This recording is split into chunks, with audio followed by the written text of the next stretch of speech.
In July 2025, the British government added a protest group called Palestine Action to the same terrorist list as Al-Qaeda and ISIS. Their weapons of mass destruction, spray cans, bolt cutters, and a very strong moral objection to genocide. This is a story of what happened next and what it tells us about who gets to decide what counts as terrorism and what doesn't. Palestine Action was founded in July 2020 with a single stated mission: to shut down Elbit Systems operations in the United Kingdom. Elbit Systems is Israel's largest private arms manufacturer. Elbit doesn't just operate in Israel. It has factories, offices, and subsidiaries across Britain. And for 5 years, Palestine Action made those sites their target.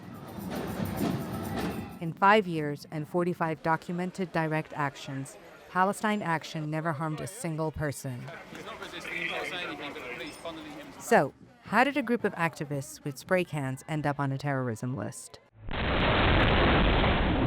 In late June 2025, members of Palestine Action broke into a Royal Air Force base in Oxfordshire and spray-painted 2 military aircraft.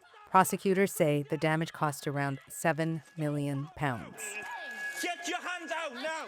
The court has also concluded. Within days, Home Secretary Yvette Cooper announced she would prescribe the group under the Terrorism Act 2000. There are a few things worth knowing about that decision. First, Britain's own intelligence assessment, declassified and published in September 2025, stated in writing that the majority of Palestine Action's actions would not meet the legal standard of terrorism. Second, senior figures within MI6 were against the ban, arguing it would distract police resources from actual terrorist threats. Third, Palestine Action was bundled into the same prescription order as 2 neo-Nazi groups. Members of Parliament were essentially told, vote to ban all 3 or none. Several MPs described that as sneaky. That is, in British political terms, roughly equivalent to calling it a scandal. And fourth, the UN human rights chief, Volker Turk, called the decision a disturbing misuse of counter-terrorism law. Disproportionate and unnecessary, he said. The Council of Europe agreed. Yvette Cooper went ahead anyway. Since the ban came into effect on 5th July 2025, nearly 3,000 people were arrested, most of them for holding signs. 7 words to be precise. I oppose genocide. I support Palestine Action. Let's talk about Elbit, because this is where it gets interesting. At the exact moment Britain was classifying paint as terrorism, the Ministry of Defense was finalizing a contract that would have made Elbit Systems a strategic partner of the British Army. What happened next is extraordinary and almost entirely unreported in mainstream media.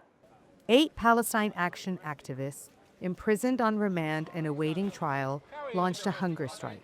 Some had been held for over a year without conviction. Their trials delayed until 2026 or 2027. In January 2026, the government quietly announced it had awarded the contract to Raytheon UK instead. The hunger strikes ended.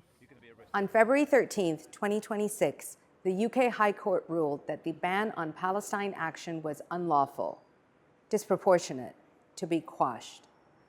Judge Victoria Sharp said that while Palestine Action was a group that engaged in and encouraged criminality, that did not make the government right to label them terrorists. I just think this is a magnificent day for everybody.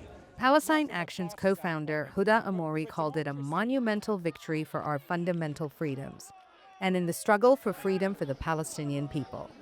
The Home Secretary, now a different one, Shabana Mahmoud, who had actually abstained from the original vote to ban the group, said she was disappointed and intended to appeal. So the ban technically remains in place for now, but the legal and moral argument has been settled.